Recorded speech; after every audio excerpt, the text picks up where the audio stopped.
In the previous weeks, we started with requirements. We created an SRS, we looked at user stories, we created the UI for these stories.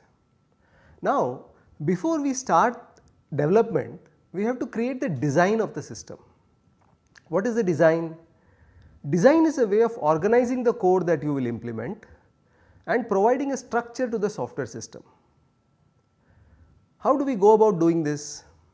And what should we get after such a design process? Is it the code directly or is it some intermediate representation? What is the outcome of this design process? We will look at all these points in this week. So, what is the outcome of the design process? Broadly speaking, there are 4 outcomes. Firstly, we have the components of the different aspects of the design.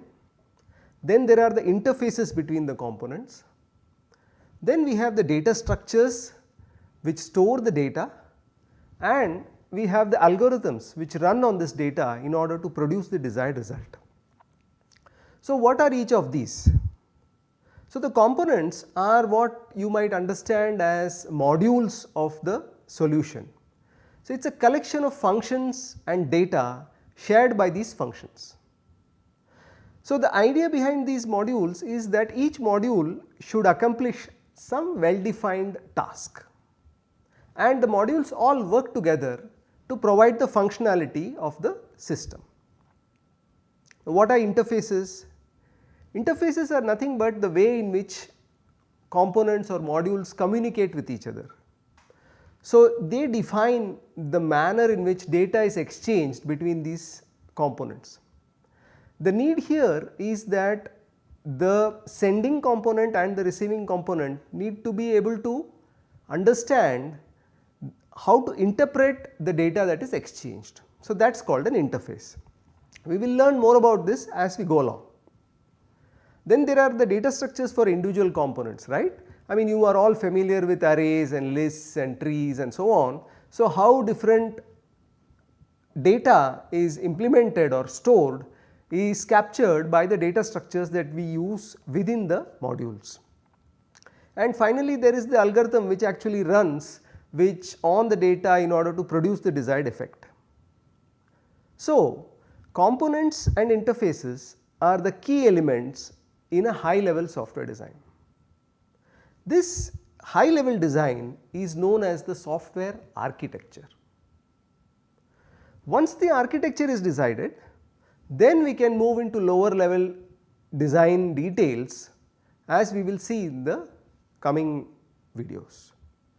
The focus of this week is to understand how we can represent this high level design of the system.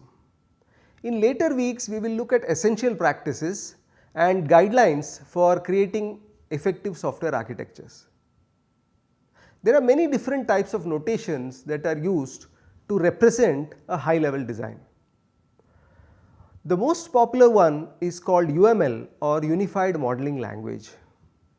UML can be used to describe different views of the system, a user's view, a functionality view, a messages view, and so on.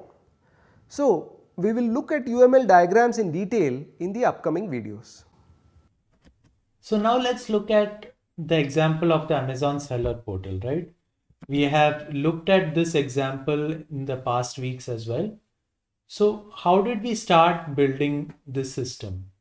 So we started with the requirements which we collected from the clients, from the stakeholders, through the SRS, through user stories, and we created different user stories which describe different functionalities of this system. For example, we have a view inventory user story which enables a seller to view his or her inventory, and we have another feature for tracking customer feedback. So we collected several or created several of these user stories, and now we have to implement them. And now that we have these different requirements or user stories, now we identify common functionalities and we then group them together into tasks. We saw this in the software project management week, right? And these tasks can form the components of the system. For example, we identified components like the catalog management component, the inventory management, payment tracking, and so on. So now how can these broad or these components be represented using UML diagrams and other notations is the focus of this week. So here is a reflection spot. What is good software design? Let us say you have come up with the main components and interfaces of your system. Now how do you know that this system is good? Take a moment to think about this.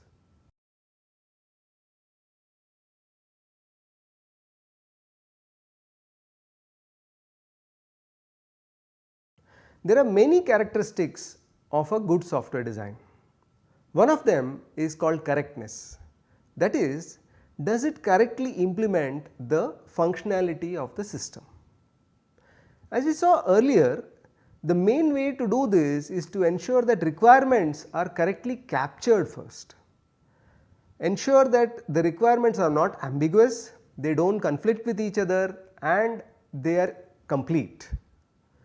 This can ensure that all the functionalities are correctly captured in the design.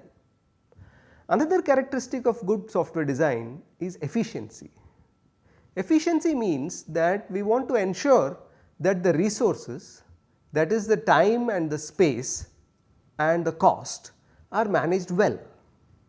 For example, when you are trying to choose the development framework for an application, you have to decide whether this is the correct one.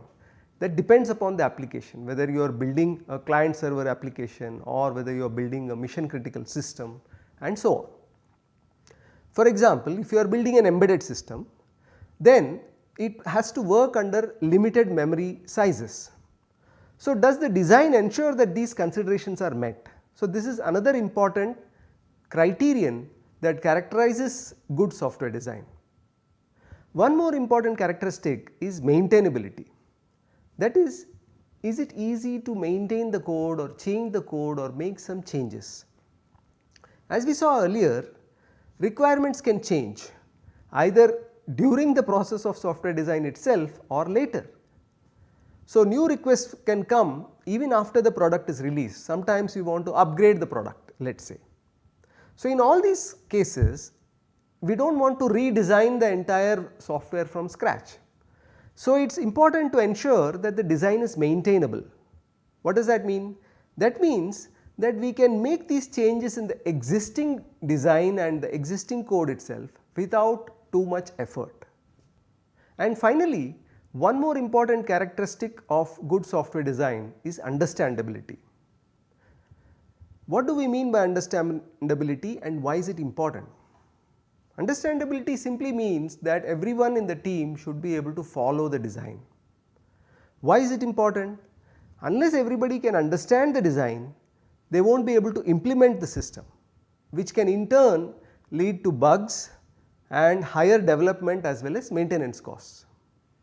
So apart from correctness, understandability is also an important issue to consider while judging a design.